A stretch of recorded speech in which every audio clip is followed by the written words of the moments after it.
নবীজি নবুয়ত পাওয়ার পরে যেদিন বাড়িতে আসলেন, ডাক দিয়ে বললেন, ইয়া খাদিজা জাম্মিলুনি জাম্মিলুনি, হে খাদিজা আমাকে ঢেকে দাও ঢেকে দাও। হযরতে খাদিজা ওই দিন নবীজির চরিত্রের ওপরে 5টা কথা বলেছিলেন। পৃথিবীর কোন স্বামী যদি, কোন স্ত্রী যদি তার স্বামীর পক্ষে এই 5টা কথা বলতে পারে, বেশক ওই স্বামী আল্লাহর জান্নাতি। তো বলা কঠিন আছে। বুখারী শরীফের হাদিস, হযরতে খাদিজাতুল কুবরা সর্বপ্রথম নবীজিকে জানিয়েছিলেন, আল্লাহি কাল্লা লা ইউখজি কাল্লাহু আবাদান। শব্দের দিকে খেয়াল করেন।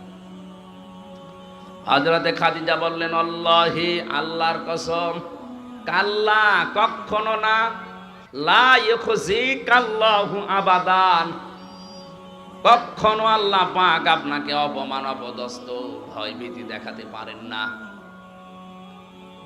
কয়েকটা কথা এখানে ছিল যে আপনি গরিবের খোঁজ খবর নেন, আত্মীয় স্বজনের খোঁজ খবর রাখেন, এতিমের খোঁজ খবর রাখেন, বস্ত্রহীন যারা বস্ত্রের ব্যবস্থা করেন, খাদ্যহীন যারা খাদ্যের ব্যবস্থা করেন।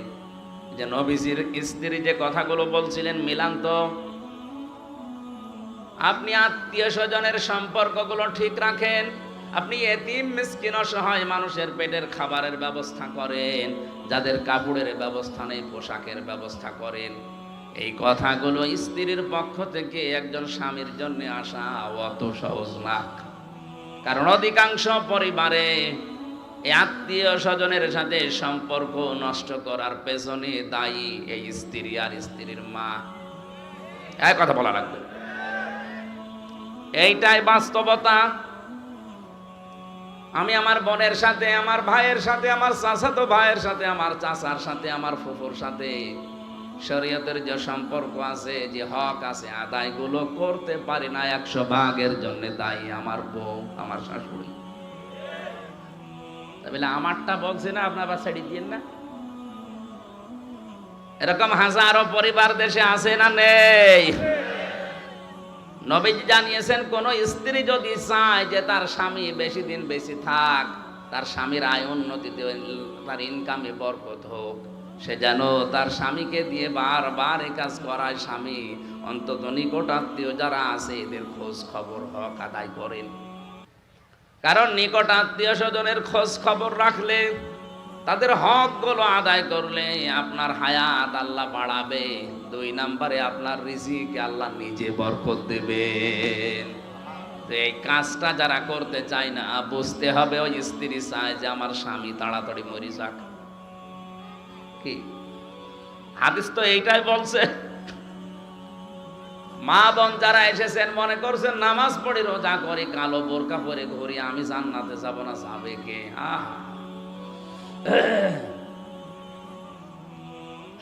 দুইজন মানুষকে এই পৃথিবীতে বড় বড় 2টা পুরস্কারের ঘোষণা আমরা জানি। হযরতে খাদিজাতুল কুবরাকে আল্লাহ সালাম দিয়েছেন জীবিত অবস্থায়, আর হযরতে আসিয়াকে আল্লাহ জিন্দা অবস্থায় জান্নাতে ঘর দেখিয়েছেন।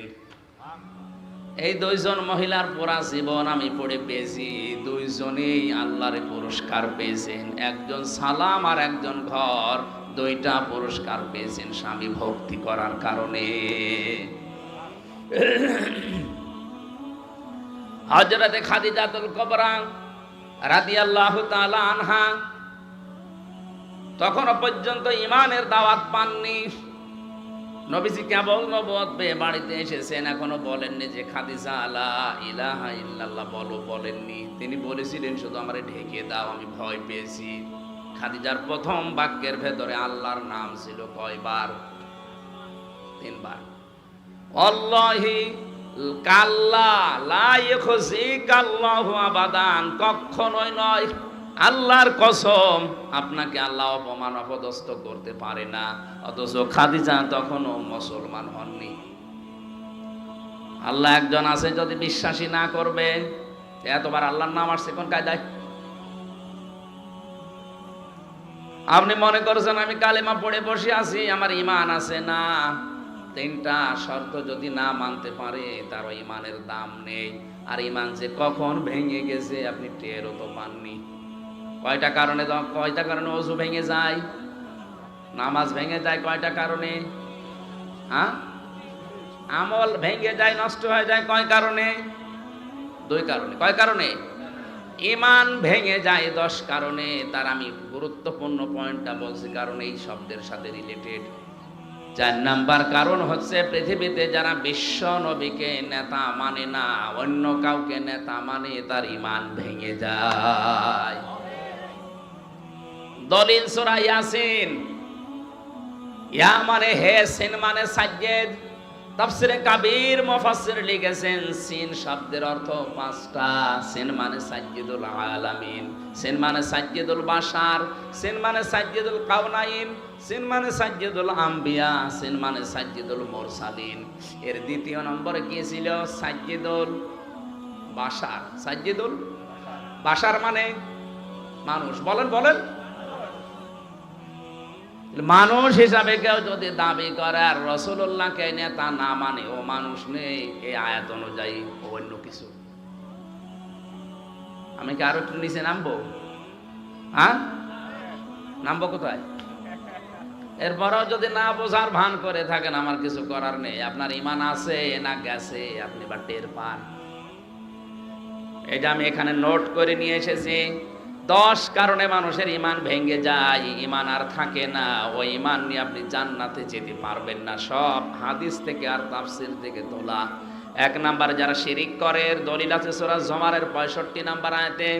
লম্বা করে বলতে গেলে আয়াত শেষ হবে না, এই জন্য বলছি না। 2 নাম্বারে যারা কুফরি করে, সূরা বাকারার 38 নাম্বার 39 নাম্বার আয়াতের মাঝে আছে।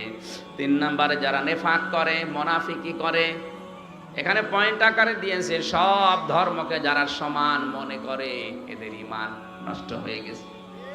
আর বাংলাদেশে এখন এইটা বেশি। আপনি মনে করছেন 96% মুসলমান, কে বলিস? এদেশে তো এখন জরিপ অনুযায়ী 15% মুসলমান নেই। কারণ এই 10টা পয়েন্ট আমি মিলিয়ে দেখেছি।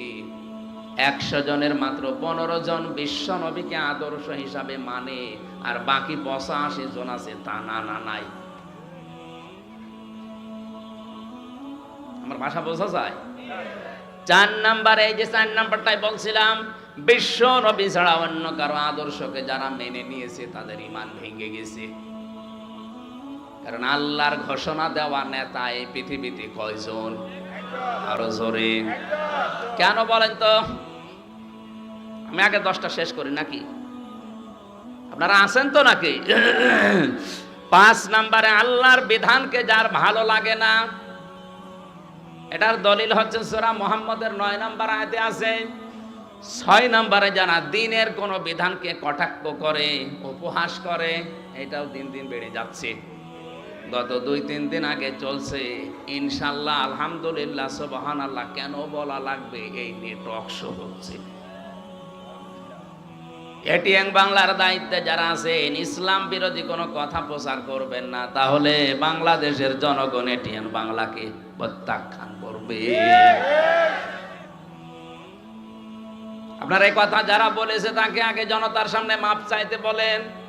কারণ ইনশাআল্লাহ এ শব্দ আল্লাহ নিজে দিয়েছেন কোরআনে। এই কথা বলেন না, বিশ্ব নবী একবার ইনশাআল্লাহ বলেন, এজন্য 12 দিন ওহী বন্ধ ছিল। নবীজির মতো মানুষকে আল্লাহ 12 দিন পর্যন্ত অপেক্ষা করিয়েছেন যে ইনশাআল্লাহ কেন বললেন না। আর যারা ইনশাআল্লাহর বিরুদ্ধে, আলহামদুলিল্লাহ, সুবহানাল্লাহ, মাশাআল্লাহ, এই শব্দগুলোর বিরুদ্ধে, বুঝতে হবে এরা সরাসরি আল্লাহর বিরুদ্ধে। এই জানোয়ারগুলো মারা গেলে এদের কোনো জানাজা দেশে হবে না। কারণ যারা আল্লাহর সাথে দুশমনি করে, এরা কাফের, এরা মুশরিক। এই কথা বলেন, কোন কাফেরের জানাজা জায়েজ আছে? কোন মুশরিকের? নবীজি নিজের আপন চাচা আবু তালিবের জানাজার নামাজ পড়াতে গিয়েছেন, কবরে দোয়া করেছিলেন, আল্লাহ ফেরত দিয়েছেন। হাত নামান। কার জন্য দোয়া করেন? সূরা তাওবার 113 নাম্বার আয়াত দলিল, মা কানা লিন্নাবিয়্যি ওয়াল্লাযীনা আমানু আইয়াস্তাগফিরু লিল মুশরিকিন। আল্লাহ পাক বলেন, হে নবী, কার জন্য হাত তুলেছেন আপনি হাত নামান, এটা আপনার চাচা আমি জানি, কিন্তু লোকটা মুশরিক। লোকটা কি? কোন মুশরিকের জন্য কোন নবী কোন ইমানদার দোয়া করবে, মাগফিরাত কামনা করবে, এটা জায়েজ নেই, এটা শোভনীয় না, উচিত না, এটা বৈধ না। আল্লাহ নিজে বলছেন এটা বৈধ না।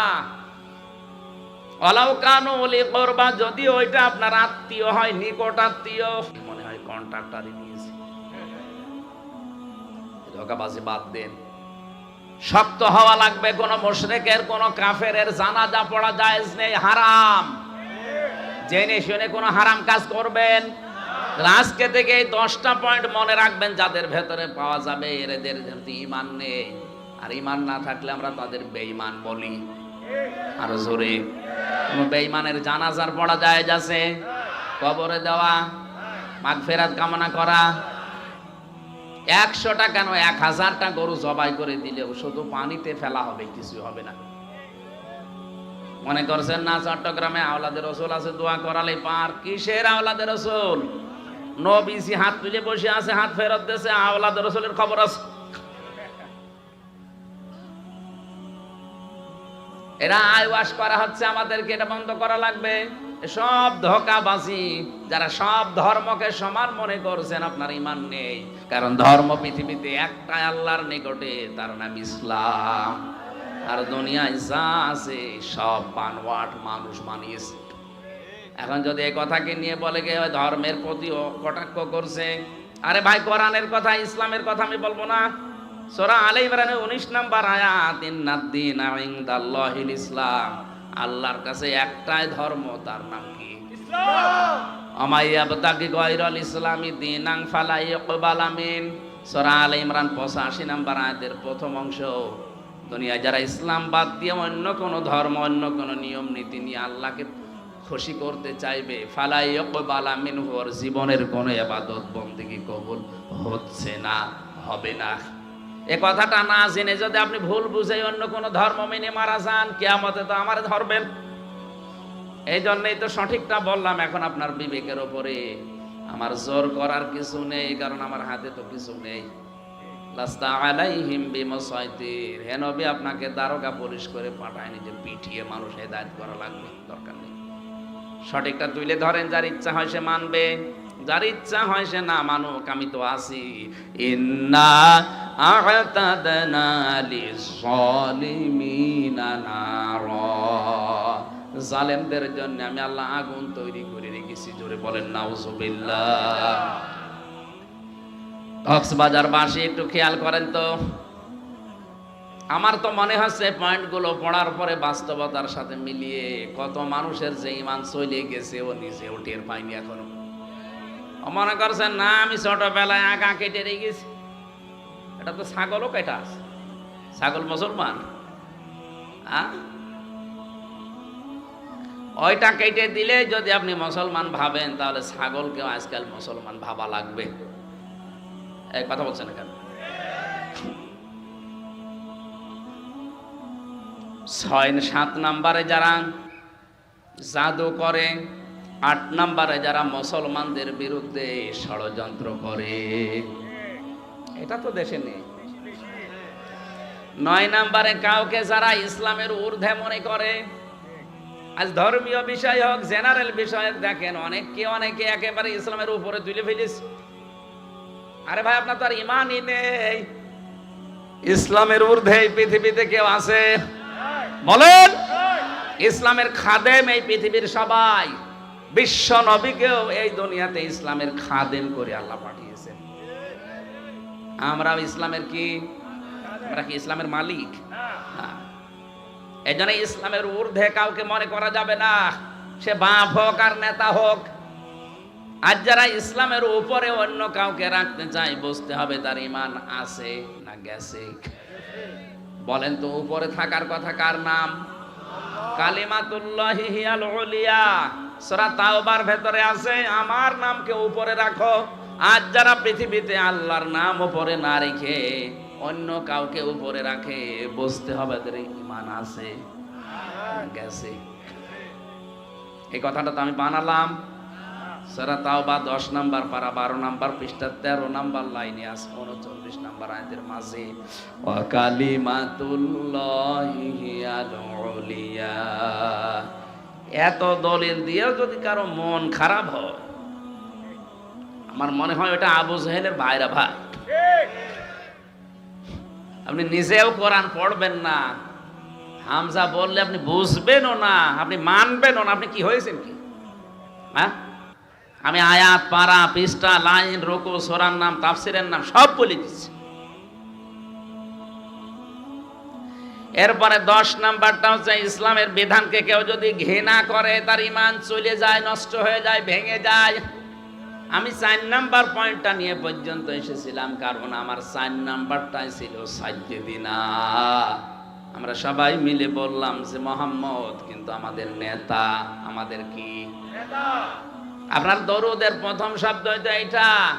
আল্লাহ যদি প্রশ্ন করে, ওই কক্সবাজার ভাড়বাখালী এলাকার মানুষেরা, তোমরা যে রহমত কামনা করো সে লোকটার উপরে, তার নাম মুহাম্মদ, এ মুহাম্মদ কে? আমরা এক বাক্যে জবাব দিয়েছি, মুহাম্মদ আমাদের নেতা। এই জন্যই তো অনেকে স্লোগান দেয়, তোমার নেতা আমার নেতা। কি এটা কি বানানো স্লোগান? এটাই হাদিসের এই শব্দের। আল্লাহ পাক নিজে তাকে নেতা বলেছেন, ইয়াসিন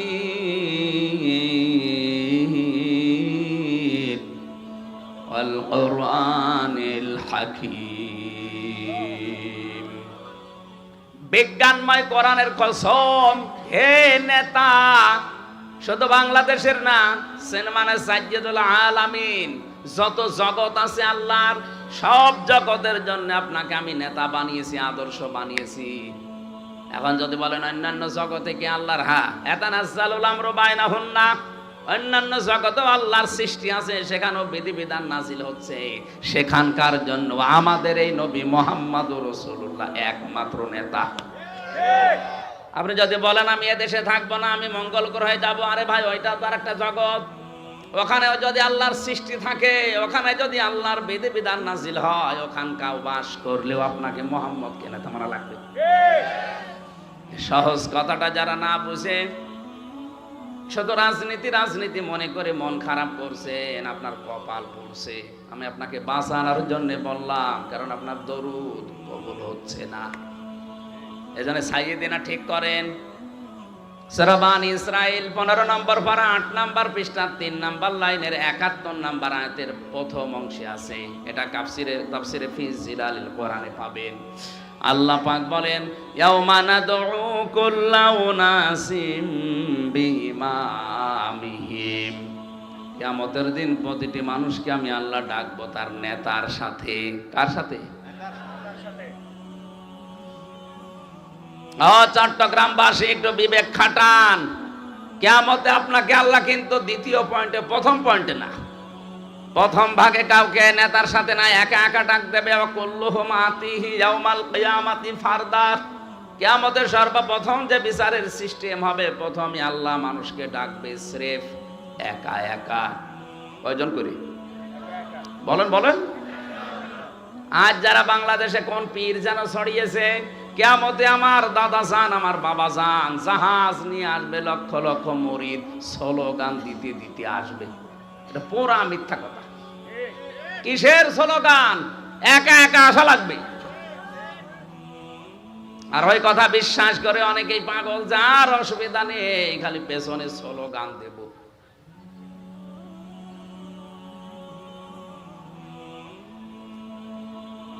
মানুষের কমন সেন্সের কমন বাদ দিয়ে যদি সেন্স থাকে, তাও তো কোরআনের বিপক্ষে এরকম কথা প্রচার করতে পারে না। এ কথা বলতে গেলে হামজা ওদের কাছে খারাপ, কারণ ওরা জানে যে আমার ব্যবসার 12টা বাজতেছে।